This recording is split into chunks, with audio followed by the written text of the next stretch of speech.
السلام علیکم، میں ہوں عابد اندلیب۔ ناظرین، بالآخر ڈونلڈ ٹرمپ کی طرف سے جو جواب آیا ہے اس سے پورے پاکستان کے اندر کیا پوری دنیا کے اندر ایک ہلچل مچ گئی ہے۔ ڈونلڈ ٹرمپ کی ایک کال پچھلے 12-14 گھنٹوں کا منظرنامہ بڑا خوفناک ہے، وہ آپ کے سامنے رکھیں گے۔ اس کے ساتھ ساتھ اڈیالہ جیل سے آج ایک خبر آئی ہے جس نے بہت سارے لوگوں کو تشویش میں مبتلا کر دیا ہے۔ عمران خان صاحب کے حوالے سے یہ بھی آپ کو بتائیں گے، اور پاکستان تحریک انصاف کیا کرنے جا رہی ہے۔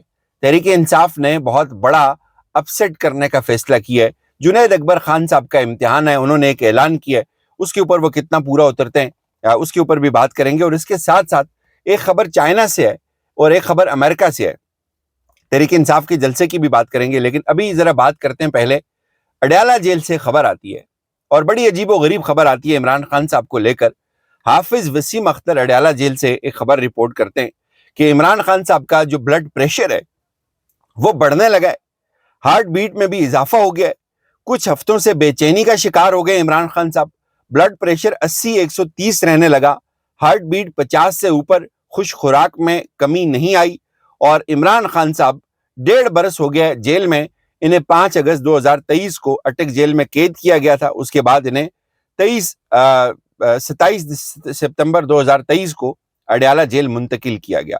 جب وہ جیل میں آئے تھے تو ان کا بلڈ پریشر 120-110 تھا اور 70-80 ہارٹ بیٹ 43 سے 45 تھا، جو انتہائی آئیڈیل تھا۔ تاہم وہ کچھ ہفتوں سے بے چینی کا شکار ہیں، بلڈ پریشر 80-130 رہنے لگا ہے، جبکہ ہارٹ بیٹ میں بھی 50 سے اوپر کی جو ہے وہ اس کو نوٹ کیا گیا ہے۔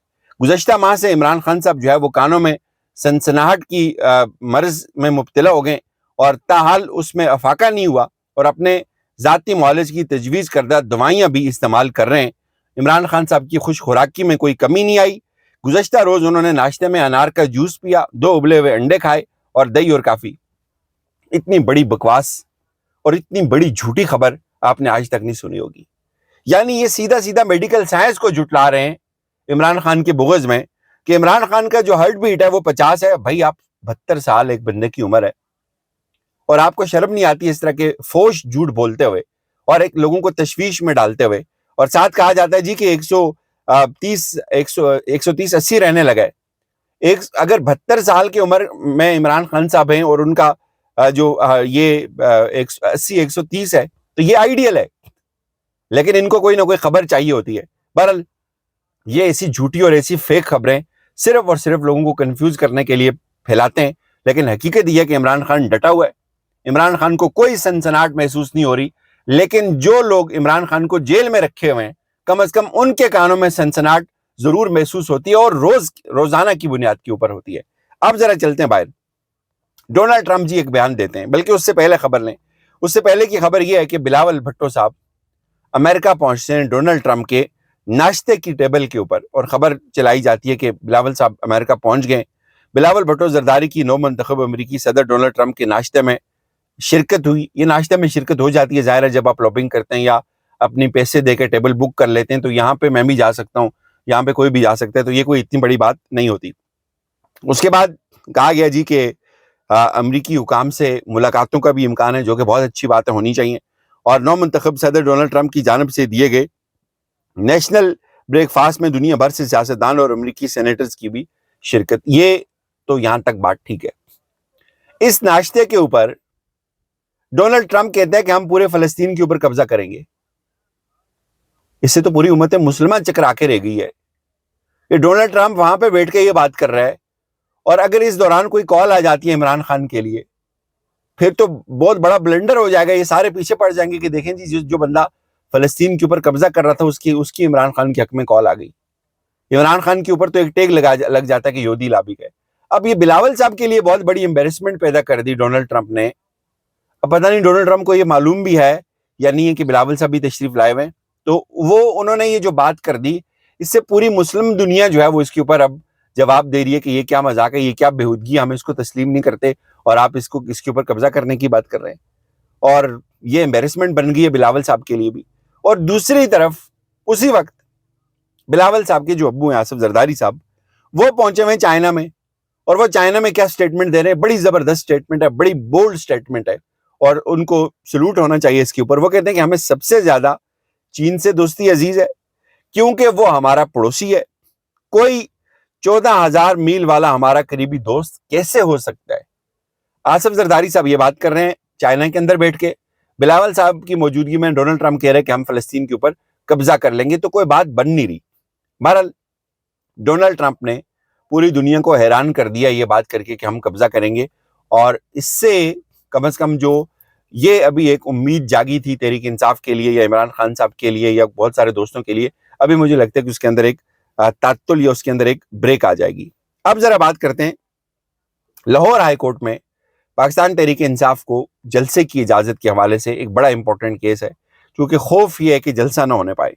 8 فروری کو تحریک انصاف نے ٹھان رکھی ہے کہ ہم نے جلسہ کرنا ہے, تو لاہور ہائی کورٹ میں PTI کی 8 فروری کو مینار پاکستان پر جلسے کی اجازت کے لیے کیس کی سماعت ہوئی. عدالت نے ڈپٹی کمشنر کو PTI کے جلسے کی اجازت کی درخواست پر آج ہی فیصلہ کرنے کا حکم دیا ہے, اور ڈپٹی کمشنر لاہور آج شام 5 بجے تک جلسے کی اجازت کی درخواست پر فیصلہ کریں. اب ہوگا کیا؟ ڈپٹی کمشنر تو ظاہر ہے ان کی طرف سے تو اجازت نہیں ملنی, تحریک انصاف کو کہا جائے گا کہ سیکیورٹی کا مسئلہ ہے, جلسہ لیٹ کر لیں یا کسی دوسری جگہ دے دیں, کسی ایسی تنگ جگہ پہ اجازت دے دی جائے گی جیسے اس سے پہلے ایک دفعہ دیا تھا تو کہانا میں دیا تھا, کوئی ایسی جگہ تھی جو بالکل لاہور کا بھی اینڈ گیم تھا جہاں پہ اینڈ ہوتا ہے لاہور جا کے. بہرحال وہاں پہ ان کو اجازت تو نہیں ملے گی, پھر معاملہ دوبارہ عدالت کے اندر آئے گا, عدالت پھر تاریخ دے گی, تو یہ جلسہ اجازتوں سے تو نہیں ہوگا. لیکن جنید اکبر صاحب نے ایک بات کی ہے, جنید اکبر صاحب نے یہ کہا ہے, چونکہ مجھے یہ لگتا ہے کہ جنید اکبر صاحب پروو کرنا چاہتے ہیں, بہت سارے تحریک انصاف کے ان لوگوں کو غلط پروو کرنا چاہتے ہیں جو اس سے پہلے اپنی پالیسی کو لے کر چل رہے تھے. جنید اکبر صاحب کوئی اپسیٹ کرنے کے موڈ میں نظر آ رہے ہیں. انہوں نے تو 1-2 باتیں کی. انہوں نے کہا جی کہ کوئی بھی کسی قسم کی غلط فہمی میں نہ رہے, ہم ہر صورت جلسہ کریں گے اور ہم پاکستان کی تاریخ کا سب سے بڑا جلسہ کریں گے. انہوں نے یہ بھی کہا کہ میں کسی کو گاڑیاں نہیں دوں گا, تمام لوگ خود پہنچیں گے, ہمارے پاس گاڑیاں دینے کے پیسے نہیں ہیں, اور یہ تو ہو جائے گا. لیکن اب وہ جو بات کر رہے ہیں کہ اداروں میں کوئی غلط فہمی میں نہ رہے, اس سے یہ لگتا ہے کہ وہ بڑی سخت پالیسی کو لے کے چل رہے ہیں. یہ ان کا ایک امتحان بھی ہے کہ وہ کیسا کریں گے, اور اگر وہ ٹیک آف, مطلب یہ ان کا ایک طرح سے ٹیک آف بھی ہوگا. مجھے لگتا ہے وہ بھی یہ بات سمجھتے ہیں کہ انہوں نے اگر اس کو بہت اچھا پرفارم کر لیا تو پھر وہ اس لائن کے اوپر چل پڑے جو اپروچ وہ لے کے آئے ہوئے ہیں کہ ہم نے کوئی بات نہیں کرنی, ہم نے مزاحمت کرنی ہے, ہم نے جواب دینا ہے, ان کا جواب پتھر سے, تو یہ ان کے لیے بہت اچھا ہو جائے گا. لیکن یہ جلسہ ان کو ہر حال میں کرنا ہی کرنا ہوگا. عدالت مجھے نہیں لگتا اجازت دے گی. تاہم آج اور بھی بہت ساری ڈیولپمنٹس ایکسپیکٹڈ ہیں سپریم کورٹ سے, چونکہ سپریم کورٹ کے اندر آپ کو پتہ ہے کہ ایک اجلاس طلب کر رکھا ہے اور اس کے اوپر متبادل ڈھونڈنا ہے سسٹم نے. متبادل جو اسلام آباد ہائی کورٹ کے اندر آئے ہوئے ہیں جج سرفراز ڈوگر صاحب, اگر ان کا متبادل آ جاتا ہے لاہور کے اندر تو پھر ظاہر ہے ان کو پھر یہیں رکھا جائے گا. اگر پھر آئینی بینچ نہیں بنے گا تو وہ چیف جسٹس بن جائیں گے, ادروائز چیف جسٹس اگر نہ بن پائے تو پھر آئینی بینچ بن جائے گا. یہ صورتحال ہے. اجازت دیجیے, اپنا خیال رکھیے گا. خدا حافظ.